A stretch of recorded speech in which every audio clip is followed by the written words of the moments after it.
আমরা বাঙালিরা চার্চকে গির্জা বলি কেন? মানে এই কথাটা আমরা শিখেছি কোত্থেকে? লজিক্যালি ভেবে দেখুন, ক্রিশ্চিয়ানিটি ধর্মটা তো ভারতবর্ষে বাইরে থেকে এসেছে। তার মানে যে সমস্ত খ্রিশ্চানদের সঙ্গে বাঙালিদের প্রথম ইন্টারাকশন হয় তাদের কাছ থেকেই নিশ্চয়ই আমরা এই কথাটা শিখেছি। তারা কারা? ইংরেজ তো নয়, কারণ ইংরেজদের অনেক আগে বেঙ্গলে পৌঁছে গেছিল তো পর্তুগিজ, আর পর্তুগিজ ভাষায় চার্চকে বলা হয় ইগরেজা। ইগরেজা গির্জা।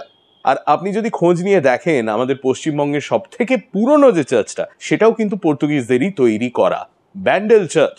এই শীতকালে অনেকে নিশ্চয়ই ঘুরতে যাবেন। ব্যান্ডেল চার্চ অরিজিনালি তৈরি ইন 1599, কিন্তু তারপরে পর্তুগিজরা একটু দুষ্টুমি করছিল বলে শাহজাহান তাদের ঘাড় ধরে ব্যান্ডেল থেকে বার করে দেন, চার্চটাও ধ্বংস হয়ে যায়। এটা হয় 1632 সালে। তারপর 1660 সালে দ্য চার্চ ওয়াজ রিকনস্ট্রাক্টেড পুরনো চার্চের ধ্বংসস্তূপের উপরে by a man named Gomez de Soto. এবার আপনাকে ব্যান্ডেল চার্চের ব্যাপারে এমন একটা জিনিস বলি যেটা সম্ভবত কোনো ইতিহাসের বইতে নেই। ব্যান্ডেল চার্চের পাশেই যে স্কুলটা ডন বস্কো ব্যান্ডেল, সেখানে আমি পড়তাম। আর আমার মনে আছে আমি যখন ক্লাস 6-এ ছিলাম, হঠাৎ করে স্কুলে দারুণ সেন্সেশন, ব্যান্ডেল চার্চের তলায় নাকি একটা সুড়ঙ্গ বেরিয়েছে, সেই সুড়ঙ্গর ভেতরে নাকি কঙ্কাল রয়েছে। ওরে বাপরে, কি এক্সাইটমেন্ট! এত বছর পরে যখন আমি সেই জিনিসটা নিয়ে ভাবি, তখন আমার কাছে পরিষ্কার হয়ে যায় যে অ্যাকচুয়ালি কি বেরিয়েছিল। চার্চের তলায় ওটা সুড়ঙ্গ ছিল না, ওটা ছিল যাকে বলে ক্রিপ্ট।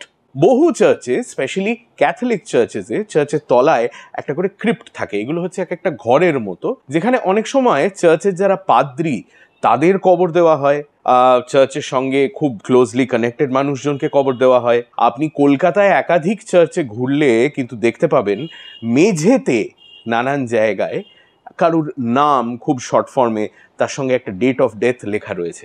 তার মানে হচ্ছে মেঝেতে ওই জায়গায় তার নিচে তার কবর রয়েছে।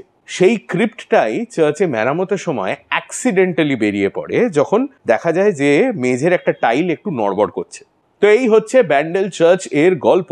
ডিসেম্বর মাস এসে গেছে, বড়দিন আসছে।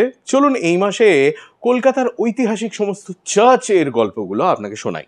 সেই সব গল্প শুনতে হলে ইনস্টাগ্রামে ফলো করুন আর ইউটিউবে সাবস্ক্রাইব করুন টু হাফ প্যান্ট হিস্ট্রি।